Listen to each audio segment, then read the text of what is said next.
Our 8 finalists is the Sentinel analytics system that you saw at booth number 9.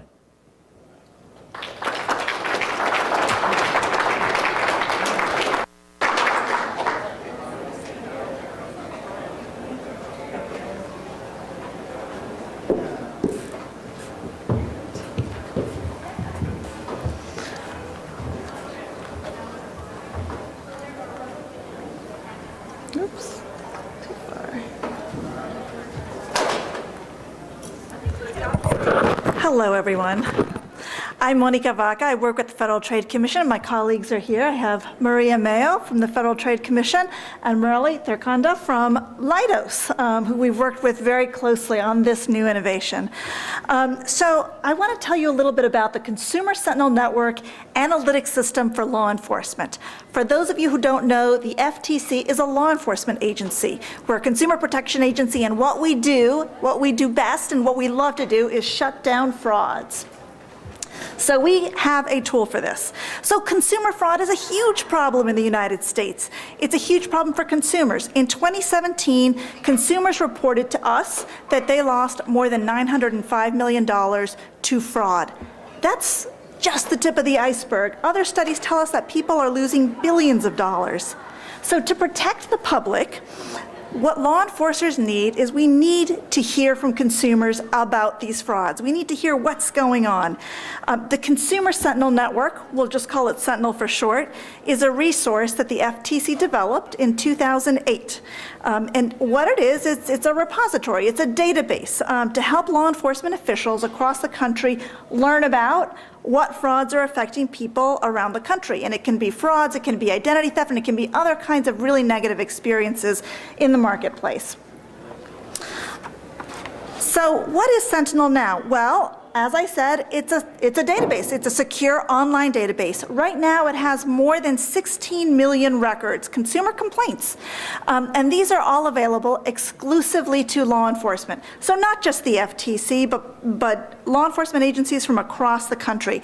And what are these complaints about? They're about everything from prizes and sweepstakes and lotteries to those phony baloney IRS imposter calls that you get, and investment and business opportunity scams. But how do we make sense of this? What do we do with all of this information that consumers are providing to us? And then how do we use it to track down and put the bad guys out of business? So we collaborated, working with Leidos, to transform Sentinel, to create not just a database, but a set of analytical tools, sophisticated analytical tools to make all of this data meaningful.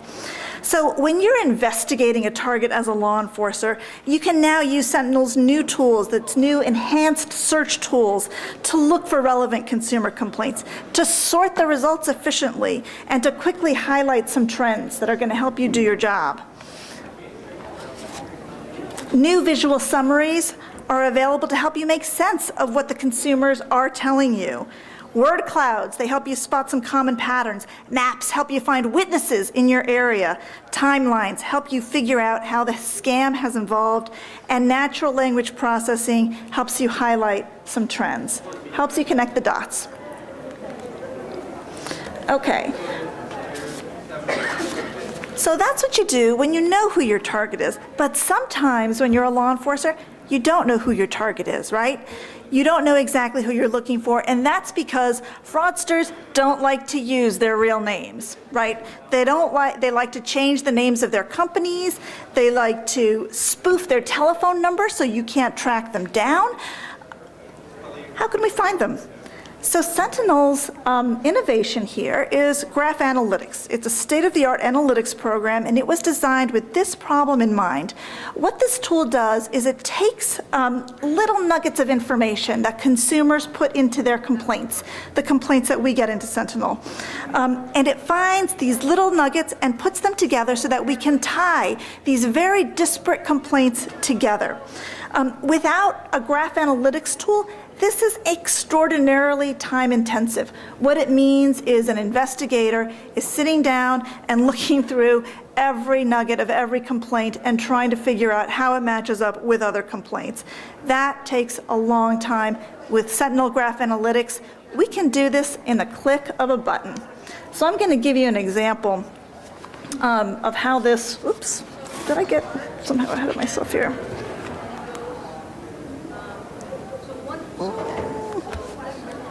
Oops.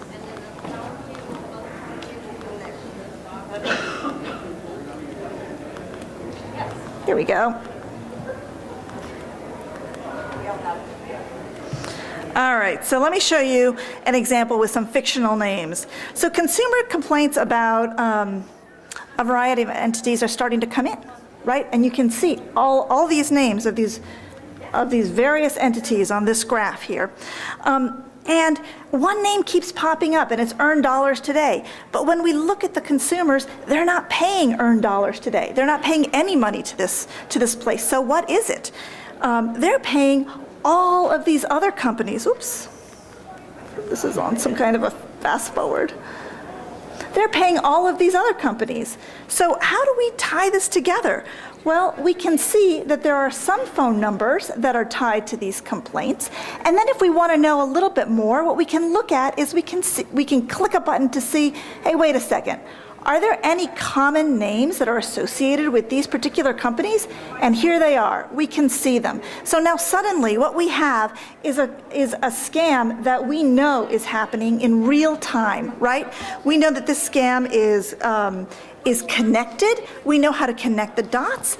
And so suddenly I don't just have a whole bunch of disparate targets. Instead, I have one target, and I have a ton of consumers and witnesses that I can put on the stand. All right, so we also do more than that, right? We don't just shut down individual frauds. We need to see bigger picture trends. So this is the Spotlight. This is another one of the new innovations in Sentinel.